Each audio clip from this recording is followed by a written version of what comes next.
gamer friends, I'm Danielle. And I'm Josiah, and we are ready to roll.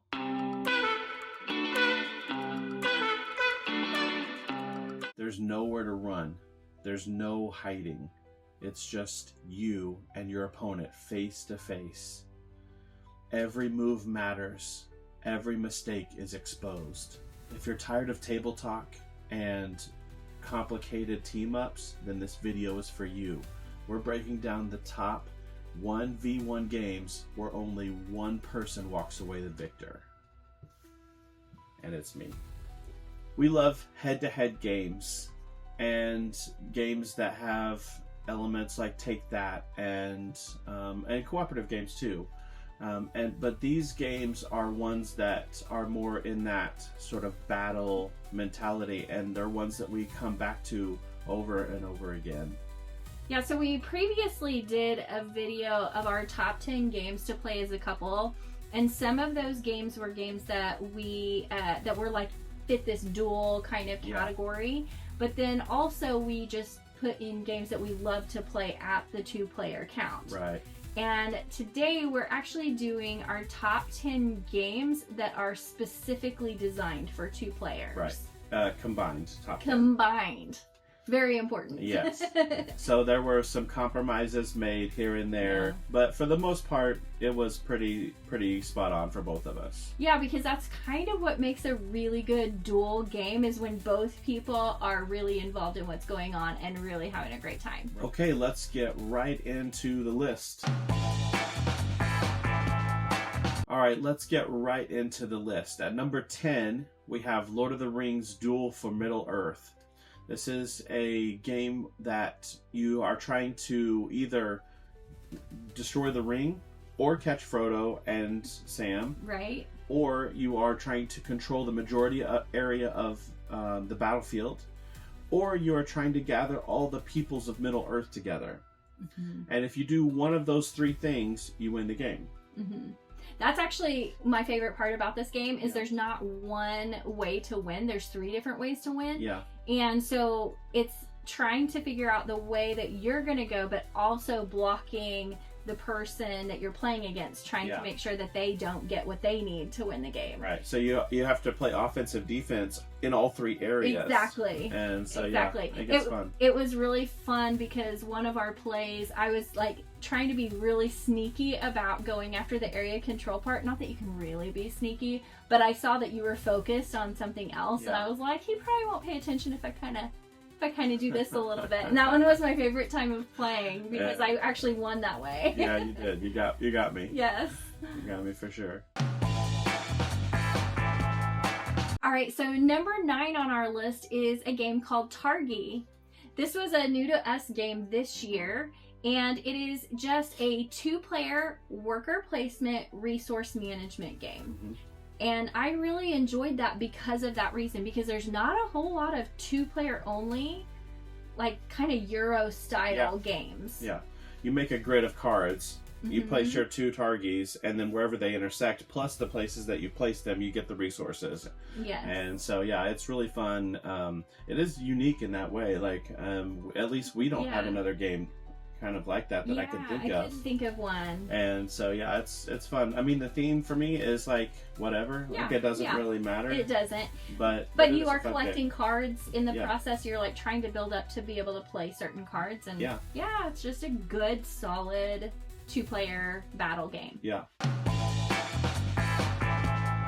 The next game on our list at number 8 is maybe the oldest game on the list. Maybe. It's Magic the Gathering. Yeah. So this is basically a card deck building duel game that is really fun, been around forever, has a huge following. Yes. And so we are very, very late on this game. We just got into it not that long ago. Yeah, I think this is another one this year that we were introduced to. Yeah, and so I've always kind of known about it. Sure. But I've never played it until this year. Mm-hmm. And so it's really fun. I definitely can see what the big, you know, hoopla is about. Yeah, for sure. So we played it originally. We just bought like a starter deck and played so we could learn how to play the game. Yeah. And that was really fun. Just kind of these basic cards, learning how to play the game. And then we were gifted at Christmas last year. So I guess we didn't play it this year. We must have played it last year. It was last year. Yeah. Now that you say because that. we were gifted for Christmas decks of I think like a legitimate deck. A legit deck. Yeah. Yes. And that was really fun because the person who gifted it to us, our daughter and her soon-to-be husband, they gifted it to us, and it was really fun because they are cute little critter characters. I can't remember do you remember what the decks are called? I don't remember what the world is that they're in, but I'm blanking on it. I am too. But anyway, it's really fun because that was just different. Because you know you're used to the dragons and the whole deal, but this was just fun because it was a little bit different and a little bit. I mean, it appealed to me more, which I think was the whole point. It's a little bit more cutesy. Yeah. Yeah, but it's still a really fun deck, and you know, still one that you can win with. I'm sorry. That's okay. And you've played with Lord of the Rings deck too, haven't you? One of the Lord of the Rings decks, and that was really fun. I love that one. Yeah. All right, number 7 on our list is Everdell Duo. Now, Everdell was not a game that you were super loving. No. But it is a, you know, resource management card. You play cards into your tableau, and this is very similar. We actually played the Duo version has a way to play cooperative, and so that was really fun. It was like a cooperative campaign style. I thought it was really hard to win. It was. Like the first scenario, okay, that was fine. And then as we got through the campaign, it was getting harder and harder and harder to win. So I don't think we ever actually finished that campaign. We didn't. But it was good because it's the same idea as Everdell, but it was like you only have a certain amount of time, a certain amount of turns to complete all the objectives that you have. And so that made it a little bit different, a little bit trickier. Yeah, and I like Everdell Duo much better than I do regular Everdell. Although it's been a while since I played Everdell, so I could maybe give that another try and see if it's moved up the list a little. Yeah. We may have to, that might be one we'll get back out like around Christmas time, just because we haven't played it in so long, to see if it's any better than you remember it. Yeah. All right, number 6 on our list is Kelp. This is a asymmetrical 1v1 fighting game where one of you is a shark trying to eat the octopus and the other is an octopus trying to eat food and avoid getting eaten by the shark. And so it's just so much fun. This is one of the most asymmetrical games that we've played. They're so different. Like the mechanics and everything about the way that they're played is completely different. Yeah, your objective to win is completely different, so that's good. Yeah, I love this game. Now, I have only played as the shark. Right. And I really want to play as the octopus. Yes, this is coming. We have to get this on the table at some point. And Switch. I know. But yeah, it's hard. I like to be the octopus. You do. Yeah. All right, number 5 on our list is Star Wars Unlimited. This is another deck construction game, and this one was more fun to me than Magic the Gathering, because I guess maybe part of it is the theme of Star Wars, but I liked that you're battling in 2 different areas. Yeah. I thought that was an interesting little piece. Yeah. And I don't know. This one was really hard for me. I think you did a lot better. I did end up killing Darth Vader. I do remember that, and I enjoyed that a lot. Yeah. But last time we played. Yeah, but I won the war. Yeah, you won the war. Yeah, so you get to play on the ground or in the air. Yes, that's the 2 different areas. Yeah. And so it's very much similar to Magic the Gathering. Very. And it's a lot of fun. I think this one's probably a little higher for me, although if I were to really kind of dive into Magic and really learn my deck and how to play it, Magic probably would be a little bit higher for me on. Okay. But as of right now, in the amount of times that I've played both, about the same amount, Star Wars edges it out just a little bit. Yeah, I feel like Star Wars Unlimited was a little bit easier to jump into. Yeah. And so for me, that's what edged it out from Magic the Gathering, because I felt like there's so much going on in Magic. Like, I was not in that world of like knowing what all the cards do and what all the terminology means. And there is a barrier to entry for Magic. And it made it a lot easier when we ended up playing it with someone who's played Magic for a really long time. That was much better, because I could be like, what does this mean again? I didn't have to look up every single thing. Yeah. So that made it easier. But Star Wars Unlimited was just so much easier to just jump into. So to me, that did it for me. Yeah, for sure. Okay, number 4 on the list is Air, Land, and Sea, one of my favorite card games. It is a 1v1 battler where you have to win 2 of 3 theaters of war, air, land, or sea.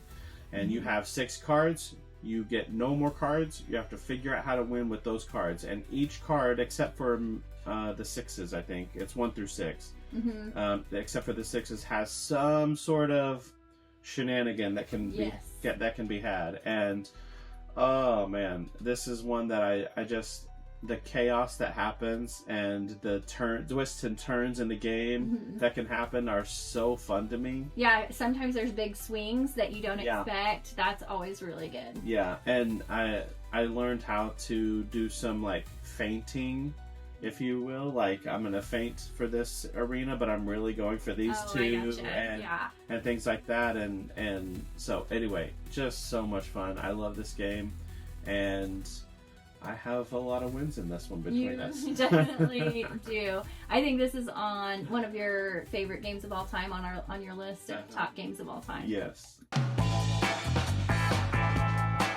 All right, number 3 is definitely a classic game for us, and it is Dice Throne. Oh yeah. We've played so much Dice Throne, and we have a ton of the boxes. Yeah. Lots of characters to choose from.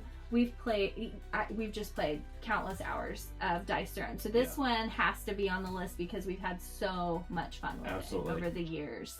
Yeah, so I love being able to choose all kinds of different characters, whether it's X-Men or some sort of fantasy monk or barbarian or, Loki or, like all kinds of stuff.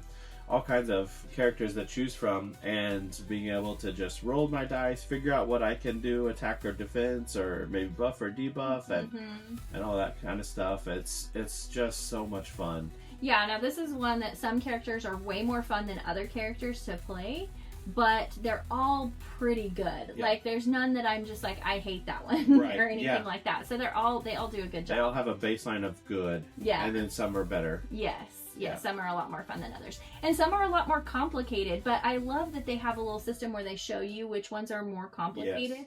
So you can kind of decide, okay, I need a little bit easier character, or I don't mind going after something that's really hard to play. Right. So I kind of like that they do that for you. That's a great point. Yeah, that's really good. All right, number 2 on our list is another one of my favorite games, and it's Boop. I know, Boop is so fun. It's such a simple game, such a simple concept, but I have not ever had fun playing this game. I know. And not had a blast playing this game. Yeah. And it's good for those people who can sort of think out several steps in advance. Yeah, it's kind of a little bit chess-like in that way, that you're going to do well if you can figure out, okay, if I move here, I'm anticipating that they will probably either go here or here, things like that. Which will push mine here, and then if I put one here, it'll push it here, and you're like, okay, then I want them to play here, so it pushes it here, so it sets me up, and all that kind of stuff. I love that. I geek out on that stuff, and so yeah, this is absolutely one of my favorite games. We kind of have always had a rolling game of this on BGA. Yeah, we play it on BGA, and then we play it in person, and yeah, it's good both ways. Yeah. I don't like one over the other, actually. I think they're I mean, obviously BGA makes games really easy to play because there's no management, but that in-person stuff I really enjoy too. So yeah, and I know that there's some I don't know if they're expansions or if they're like games that have come out. Like there's the Christmas one. Yeah, it's not expansion. They're standalone games. Yeah. They each add a different little mechanism to Yeah. it. So I know there's Boop, like the Halloween version, and then there's the Christmas. I think it's Boop the Halls, and we have not played either of those. Yeah, I really want to play those. We should, because Yeah. just adding a little something else might be really fun. Yeah, for sure. Okay, our Number number one game on this list doesn't actually fit the category. And it is Sky Team. Yeah, so this is not a 1v1 battler. No, it is a two-player only game, so it fits in that way. But it's not a duel. Yeah. It's not a 1v1. No, but it had to be on the list because it's the best two-player only game that we have. It absolutely is. And we've played so much Sky Team. It was our number one most played game of last year. Yep. And then we bought the expansion this year. We've been playing through that. Like, it is such a good game. Yep. And so this video is really two-player only focused. And at first we were just going to do the duels. But then that would leave out Sky Team. Yeah. And Sky Team's the best two-player game to us. Yeah, we had to put it on the list. So yes, Sorry. it doesn't fit the theme, but it's the best two-player game we have. Yeah, and So- in fact, we made this entire video, the whole thing, and then realized, what are we doing? This doesn't fit the Yeah. video. So then we had to like work it in somehow because we just had to. It just has to. Yeah. So sorry about that. Yeah. So Sky Team, number one. Number one. All right, so this video is our favorite two-player only games. Mostly fighting, mostly battler. Mostly battling. If you enjoyed this video, please like and subscribe. And tell us down below in the comments what is your favorite of the games that we chose in our top 10 and what did we miss. Definitely let us Yes. know down in the comments what that is. Thanks for watching. We'll see you next time. Bye. Bye.